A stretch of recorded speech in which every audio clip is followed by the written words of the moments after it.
পারস্য উপসাগরের আকাশসীমায় মার্কিন বিমান বাহিনীর একটি গুরুত্বপূর্ণ সামরিক বিমান নিখোঁজ হয়েছে। KC-135 স্ট্রাটো ট্যাঙ্কার নামের এই বিমানটি জরুরি সংকেত পাঠানোর পর রহস্যজনকভাবে নিখোঁজ হয়ে যায়। Flight tracking website flight radar 24 এর তথ্য অনুযায়ী সংযুক্ত আরব আমিরাতের আল দাফরা ঘাঁটি থেকে উড্ডয়ন করে এই উড়ন্ত গ্যাস স্টেশনটি হঠাৎ বিশেষ কোড পাঠিয়ে বিপদ সংকেত জারি করে।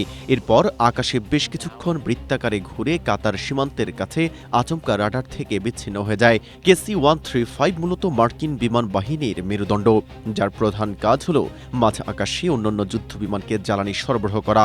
এই বিশালাকার বিমানটি নিখোঁজ হওয়ার ফলে মধ্যপ্রাচ্যে মোতায়েন করা মার্কিন যুদ্ধ বিমানগুলোর অপারেশনাল সক্ষমতা বড় ধরনের সংকটে পড়ার আশঙ্কা দেখা দিয়েছে। স্ট্রবেরি সুপার ডটেড ও ক্লাসিক ভ্যারিয়েন্ট সেন্সেশন জাগুক শিহরণ।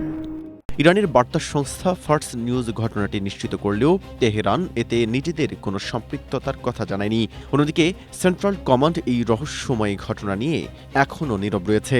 এর আগে গত মার্চ মাসে ইরাকে এই একই মডেলের একটি বিমান ধ্বংস করেছিল ইরানপন্থী যোদ্ধারা। হরমুজ প্রণালীর সংকটের মাঝে এই অত্যাধুনিক বিমান নিখোঁজ হওয়ার ঘটনা নিছক যন্ত্রপাতির ত্রুটি নাকি কোনো অদৃশ্য হামলা, তার সামরিক বিশেষজ্ঞদের মধ্যে তীব্র চাঞ্চল্য সৃষ্টি হয়েছে।